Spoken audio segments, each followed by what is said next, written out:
যেই দেশে আল্লাহু আকবারের আজানের ধ্বনিতে মুসলমান ঘুম থেকে জাগ্রত হয়, যেই দেশে আল্লাহু আকবার আওয়াজের ধ্বনিতে মুসলমান ঘুমে যায়, যেই দেশের প্রত্যেকটা অলিতে গলিতে কুরআন এবং হাদিসের আওয়াজের সুর বেজে উঠে, যেই দেশের প্রত্যেকটা মানুষ কুরআনকে ভালোবাসে, ইসলামকে ভালোবাসে, যেই দেশের প্রত্যেকটা সন্তানেরা ঘুম থেকে উঠে আল্লাহর কুরআন বুকে ধারণ করে মক্তবে কুরআন শিখতে যায়, এই বাংলার জমিনে যদি ওয়াজ আর আমল এক জায়গায় হতো, বাংলাদেশের মতো পবিত্র ভূমিতে কয়েকটা নাস্তিক আর মুরতাদ বাংলাদেশের রাজধানী ঢাকার বুকে দাঁড়িয়ে আমার রসুলকে সন্ত্রাস বলে গালি দেওয়ার সাহস পেত না।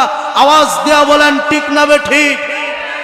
মুসলমান যেই নবী 63টা বছর উম্মতের পাহারাদারি করেছেন, হাসরের ময়দানেও যেই নবী উম্মতের ব্যথায় ব্যতীত হয়ে যাবেন, যদি কোনো নাস্তিক আর মুরতাদ আমার রসুলকে নিয়ে কটূক্তি করে, আমার রসুলের শান নিয়ে কটূক্তি করে, আমার রসুলের খতমে নবুয়তকে নিয়ে টানাটানি করে, নড়ালের মুসলমান দীপ্ত কণ্ঠে আওয়াজ দেয়া বলতে হবে, মাথার মধ্যে কাফনের কাপড় খুলে সেই কাপড় মাজায় বেঁধে লোহার হেলমেট মাথায় পরে ধারালো তরবারি ধারণ করে খালিদ বিন ওয়ালিদের মতো, হযরত হুসাইন আহমদ মাদানির মতো, জাফর বিন আবু তালেবের মতো ওই নাস্তিক আর মুরতাদগুলিকে বাংলার জমিন থেকে উৎখাত করার জন্য কারা কারা প্রস্তুত? দুটি হাত তুলে আল্লাহকে দেখিয়ে দেয়। আল্লাহর হাবিব হাসরের ময়দানে আপনাকে আমরা কোথায় খুঁজে পাবো? আল্লাহর নবী বলে, সাহাবী, হাসরের ময়দানে সর্বপ্রথম তোমরা মিজানের পাল্লায় খুঁজবা আমার অসংখ্য গণিত উম্মত গুনাহের ভারে তারা পাল্লা, গুনাহের ভারে বাড়ি হইয়া তারা জাহান্নামে চলে যাবে। আমি নবী মিজানের পাল্লায় আমার উম্মতদেরকে বাঁচানোর জন্য আমি দাঁড়াইয়া থাকবো। সাহাবী বলে, আল্লাহর হাবিব, মিজানের পাল্লায় যদি আপনাকে খুঁজে না পাই তারপরে কোথায় যাব? আল্লাহর নবী বলে, সাহাবীরে, মিজানের পাল্লায় যদি আমি নবীকে খুঁজে না পাও তাহলে ফুলসিরাতের কিনারায় যাইবা। আমি নবী ফুলসিরাতের ব্রিজের মধ্যে দাঁড়াইয়া থাকবো, আমার একটা উম্মত যেন কেটে জাহান্নামে চলে না যায়। সাহাবী বলে, আল্লাহর হাবিব, যদি আপনাকে মিজানের পাল্লাও না পাই তারপরে আমরা কোথায় আপনাকে অনুসন্ধান করব? আল্লাহর নবী বলে, সাহাবীরে, তোমরা যদি আমাকে মিজানের পাল্লাই খুঁজে না পাও ফুলসিরাতের কিনারায় যাইবা। ফুলসিরাতের কিনারাও যদি খুঁজে না পাও তাহলে জাহান্নামের প্রত্যেকটা দরওয়াজায় দরওয়াজায় তালাশ করবা। আমি নবী আমার একটা উম্মত যেন জাহান্নামে চলে না যায়, এই জন্য আমি নবী জাহান্নামের প্রত্যেকটা দরওয়াজায় দরওয়াজায় দিশাহারা পাখির মতো ঘুরতে থাকবো। আমার একটা উম্মতকেও যেন আল্লাহ জাহান্নামী বানায় না দেয়। সেই নবী আমার ইন্তিকালের এক মুহূর্তে উম্মতের ব্যথায় কাঁদতে কাঁদতে নবী পাগলুল মাতের মতো হয়ে গেলেন।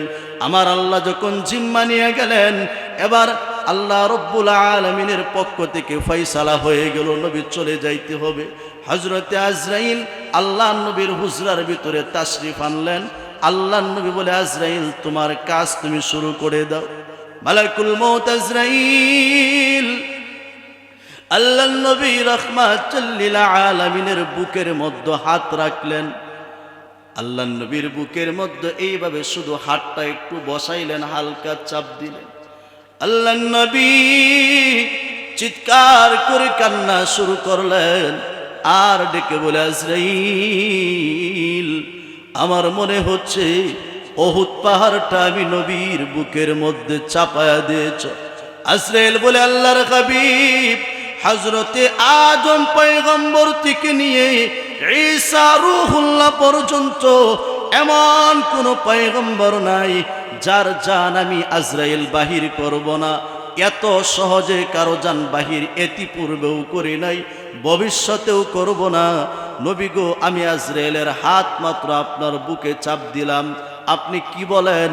আল্লাহ নবী ডেকে বলে, আজরাইল রে, আজরাইল, আল্লাহ যত শক্তি আর ক্ষমতা তোমাকে দিয়েছে সব শক্তি আর ক্ষমতা একত্রিত করে সব শক্তি দিয়া আমি নবীর কণ্ঠনালীতে চাপ দেয়া ধরো আর আমার দেহ থেকে রূহ বের করে নিয়ে যাও।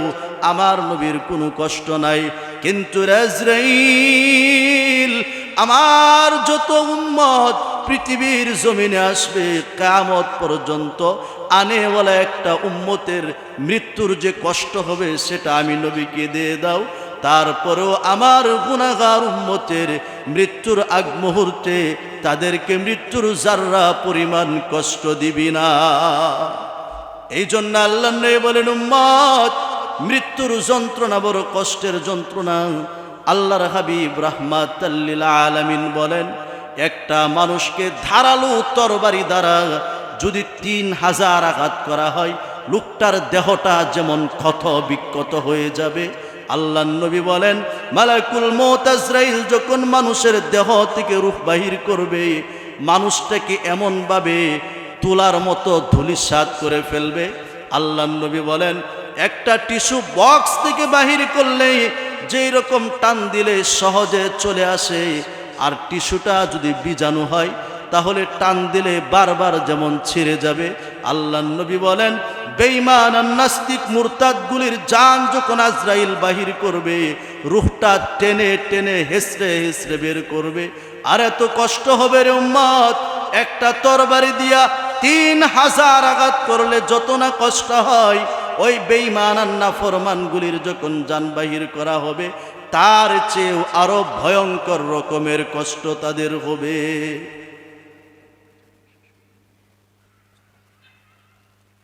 তার চাইতেও আরো ভয়ঙ্কর কষ্ট তাদের জন্য হবে। এই জন্য আল্লাহ বলেন, কুল্লু নাফসিন যায়িকাতুল মাউত। কুল্লু নাফস, প্রত্যেকটা প্রাণীকেই যায়িকাতুল মাউত, মৃত্যু স্বাদ তাকে গ্রহণ করতেই হবে। এই পৃথিবীতে আস্তিক বলেন, নাস্তিক বলেন, মুরতাদ বলেন, ইমানদার বলেন, বেঈমান বলেন, আটরশি বলেন, সরমনাই বলেন, হেফাজত বলেন, জামাত ইসলাম বলেন, আওয়ামী লীগ বলেন, বিএনপি বলেন, ছোট বলেন, বড় বলেন, নারী বলেন, পুরুষ বলেন, কালা বলেন, দলা বলেন, লম্বা বলেন, কাটু বলেন, শর্ট বলেন, মুঠা বলেন, যে কোনো শ্রেণীর মানুষ, যে কোনো ধরনের মানুষ, সকল বিষয় নিয়ে দ্বিমত থাকলেও মৃত্যুবরণ করতে হবে, এই বিষয়ে সবাই একমত। ঠিক না ঠিক? এই বিষয়ে পৃথিবীর কোনো মানুষের দ্বিমত নাই। কারণ মৃত্যুর কূলে ঢলেই পড়তে হবে। আজকের রূপ যৌবন সাজ সজ্জা আর তোমার বাহাদুরি আর অহংকার, যেদিন আজরাইল তোমাকে ধরবে সব কিছু তখন তোমার জন্য ধূলিসাৎ হয়ে যাবে। তখন তুমি বুঝবা দুনিয়াটা আসলে কত নিষ্ঠুর। এই মিছে মায়ার দুনিয়ার পিছনে পড়ে তুমি কোরআন হাদিসের কথা তোমার কাছে ভালো লাগে না। যদি মালাকুল মউত আজরাইল আলাইহিস সালাম ঘোষণা করতেন যে আজকে দিগুলিয়া হাই স্কুল মাঠ সংলগ্ন যে ওয়াজ হচ্ছে, যারা এই ওয়াজের বাহিরে থাকবো, রাত্রেবেলা মালাকুল মউত আজরাইল হয়তো তার সাথে সাক্ষাৎ করতে পারে। কি বলেন? স্টেজ কি এটা দেওয়া হইতো না আরো 2-4-10টা লাগতো? আরো 2-4-10টা দেওয়া হইতো না। কিন্তু আজরাইল তোমাকে ধরবেই। আল্লাহ বলেন, ওমাল হায়াতুদ দুনিয়া ইল্লা মাতাউল গুরুর। এই পার্থিব দুনিয়া, এই চাকচিক্য দুনিয়া, এটা কিছুই নয়। ইল্লা মাতাউল গুরুর, এটা হচ্ছে প্রতারণার সামগ্রী ব্যতীত আর কিছুই নয়। হিসাবের দিন ফুরিয়ে যাবে, হিসাবের দিন ফুরিয়ে যাবে, তোমার যৌবনে লাগিবে ভাটি। ওই যে দেখো ডাকিতেছে তোমায় কবরের মাটি।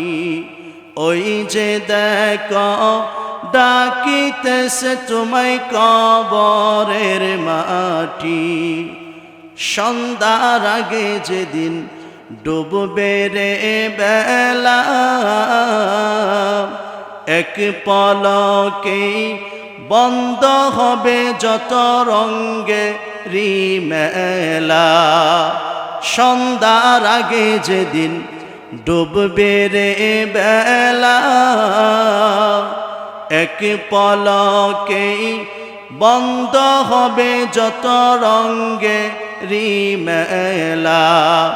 কারে দিবা তুমি জোড়ে ধমক, কারে দিবা জোড়ে ধমক, কার মাথায় মারবে লাঠি, ওই যে দেখো ডাকিতেছে তোমায় কবরের মাটি, ওই যে দেখো ডাকিতেছে তোমায় কবরের মাটি। খবর পেয়ে আসবে আত্মীয় স্বজন, চারিপাশে বসে সবাই করিবে ক্রন্দন। ঠিক কিনা বলেন? খবর পেয়ে আসবে আত্মীয় স্বজন, চারিপাশে বসে তারা করিবে ক্রন্দন। সাজাইবে তোমায় মনের মতন, সাজাইবে মনের মতন, কি সুন্দর পরিপাটি, ওই যে দেখো ডাকিতেছে তোমায় কবরের মাটি। হিসাবের দিন ফুরিয়ে যাবে, হিসাবের দিন ফুরিয়ে যাবে, তোমার যৌবনে পড়বে ভাটি, ওই যে দেখো ডাকিতেছে তোমায় কবরের মাটি। ঘুইরা মর তুমি মায়ারি পিছে, এত আশা ভালোবাসা দেখো সকলি মিছে। ঘুইরা মর তুমি মায়ারি পিছে, এত আশা ভালোবাসা দেখো সকলি মিছে। যেদিন তোমার হাতে চলে আসবে আজরাইলের হাতের চিঠি, ওই যে দেখো ডাকিতেছে তোমায় কবরের মাটি।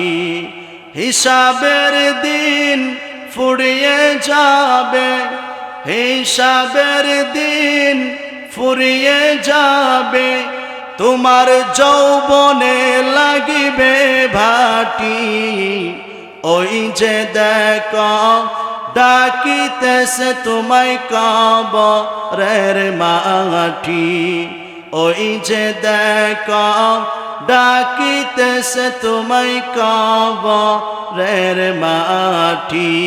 ঠিক কিনা বলেন? এই দুনিয়াটা যে মিথ্যা, এটা ওই দিন বুঝবেন যেদিন দেহ থেকে রূহ চলে যাবে। যে বেগম সাহেবার জন্য এত ভালোবাসা, তোমারে সারা দুনিয়াতে আমার কিছু নাই, আমি ছাড়াও তোমার জন্য দুনিয়াতে আর কিছু নাই। আজকে এই রাত্রে আপনি ময়রা দেখেন, আপনার লাশটা ঘরের ভিতরে নিবে না, বলবে মারা গেছে বাহিরে রাখো, ঘরে আনার দরকার নেই। এই মিথ্যা দুনিয়ার ধোঁকায় পড়ে আপনি আমি আজকে রবকে ভুলে গেলাম, সেই রবের ইবাদত বন্দিগি ভুলে গেলাম। দুনিয়ার মিছে মায়ায় পড়ে আজকে আপনি আমি নামাজ পড়তে ভালো লাগে না, কোরআন পড়তে ভালো লাগে না, কোরআনের মজলিসে আসতে ভালো লাগে না। ঠিক না বেঠিক? ওয়াজ কি বুঝতেছেন? এক লোকের মুখের মধ্যে রুচি নাই, কি নাই? আওয়াজ দিয়ে বলেন, মুখের মধ্যে কি নাই? রুচি নাই। ডাক্তারের কাছে যাবে মুখ ওয়াশ করানোর জন্য, যেন একটু রুচি বাড়ে, যেন মুখে রুচি বাড়ে। রাস্তায় গেল, পথিমধ্যে একজন ব্যক্তির সঙ্গে সাক্ষাৎ হয়ে গেল। ওই ব্যক্তি বলতেছে, চাচা আপনি মুরব্বী মানুষ, কোথায় যাচ্ছেন? বলে, বাবা মুখটা মধ্যে রুচি নাই, কিচ্ছু খাইতারি না, ডাক্তারের কাছে যাইতেছি একটু ওয়াশ করানোর জন্য, যেন খাবার একটু বেশি খাইতে পারি। লোকটা বলতেছে, চাচা আপনি আমার পিতৃ সমতুল্য বাবার মতো, চলেন আমাদের বাড়িতে যাই। এই লোকটাকে বাড়িতে নিয়ে গেল। ঘরের ভিতরে মহিলা ছিল, রান্না বাড়া করতেছে। মহিলা বলতেছে, ময়নার বাপ কারে রাস্তা থেকে দৌড়া নিয়ে আইছেন? পথের মধ্যে একজন মুরব্বী লোক যাইতেছে, জিগাইলাম, তার মুখে রুচি নাই। চিন্তা করলাম বাবার সমবয়স্ক লোকটা, এই জন্য বাড়িতে নিয়ে আসলাম। সাধারণত পুরুষের চাইতে মহিলাদের মন কিন্তু একটু নরম থাকে। মহিলা বলতেছে যেহেতু বাড়িতে নিয়ে আসছেন আর আমরাও এখন খাবারের সময়, তো লোকটাকে খাবারের জন্য একটু আপ্যায়ন করেন। ঠিক আছে। বলে চাচা আপনি কি কিছু খাইবেন? বলে যে বাবা কি রান্না করছে তোমার বউয়ে? চাচা তেমন কিছু নাই, আলু ভর্তা, ডাল, এইগুলি সকালবেলার চাইতে ভালো তো আর কিছু রান্না হয় না। বলতেছে ঠিক আছে বাবা নিয়ে আসো, কয়েকদিন ধরে খাবার খাইতে পারি না, মুখে রুচি নাই, যাই পাক করছো নিয়ে আসো। বাড়িওয়ালা এই লোকটার খাবারের জন্য এক বোল ভাত, গাবলা বোল যেটাই বুঝেন, এক গাবলা ভাত সামনে রাইকা ডাল আনতে গেছে। আয়না দেখে যেই লোকে বলে মুখে রুচি নাই, হ্যাঁ ডাল সারাই এক বোল ভাত হাত দেয়া শুধু ভাত খাইছে। বাড়িওয়ালা চিন্তা করে যে এতগুলি ভাত রাখলাম, লোক একজন ভাত গেল কই? চাচা যে ভাতের বোল রাখছিলাম, বোল আছে ভাত কই? বাবা ভাত তো আমার পেটে। চাচা এনে এত ভাত পেটে আপনি কেমনে নিলেন? বাবা মুখটা আমাদের রুচি নাই, চিন্তা করছি দেখি একটু রুচি হয় কিনা, এই জন্য খাইতে খাইতে এক বুল খায়ালছি, আল্লাহর রহমতে রুচি ছাড়াই। বাড়িওয়ালা চিন্তা করে মুরব্বী মানুষ, যাক ডাল রাইকে আবার ভাত আনতে গেছে। ভাত আইনা দেখে এক বুল ডাল এক টান দিয়ে খেয়ালছে। বাড়িওয়ালা চিন্তা করে এরকম আজব লোক তো জীবনেও দেখি নাই। বাড়িওয়ালি বলতেছে ময়নার বাপ মেহমান কয়জন? কই একজন আইছে। কই এক বেড়া এত খাওয়ন খা, তা লোকটা যাইব কই? আরে কইও না, হ্যার বলি মুহে রুচি নাই। হ্যার রুচি সারা এক বোল ভাত খায়ালা, আর রুচি সারা ভাত সারা ডাল খায়ালা, এমন লোক তো আমার জীবনেও দেখি নাই। তা বাড়িওয়ালা এক পর্যায়ে রেগে গেল, গিয়া বলতেছে চাচা ফাইজলামি করেন, আপনি বলছেন মুখে রুচি নাই, আর ডাল সারে এক বুল ভাত খায়ালেন, আর ভাত সারে এক বুল ডাল আপনি খায়ালেন, আর বলে মুখে রুচি নাই। যান বের হন। যদি আল্লাহ আপনারা কোনোদিন রুচি দান করে, আপনার বাস্য অনুযায়ী আল্লাহ যেদিন আপনারা রুচি দিব, ভুল কইরা এই রাস্তার কিনারা দাঁড়াইবেন না। লোকটা চলে গেছে। বাড়িওয়ালি বলতেছে যে ময়নার বাপ, এই যে লোকটারে আপনি এইভাবে বললেন, লোকটা তো কষ্ট পাইছে, তারা বুঝাইয়া বলতে পারতেন মুরব্বী মানুষ খাইছে। কষ্টকে আমি কম পাইছি? আপনি কি কষ্ট পাইছেন? আমার কষ্ট হইল এই যে বারবার দৌড়াদৌড়ি করলাম, ডাল তুইয়া ভাত আনতে গেলাম, ভাত তুইয়া ডাল আনতে গেলাম, আমার কষ্ট হইল এত দৌড়াদৌড়ি করার পরেও ডাল আর ভাত এক জায়গা করতে পারলাম না, এটা হয়েছে আমার কষ্ট। তা আমরা হুজুরার কষ্ট হয়েছে এটা। এই যে প্রত্যেক এলাকায় এলাকায় মাহফিল হয়, মসজিদে আলেমরা কোরআন হাদিসের কথা বলে, এত ওয়াজ করার পরেও এই দেশ থেকে এখনো জুতা চুরি বন্ধ হয় নাই, ঠিক না বেঠিক?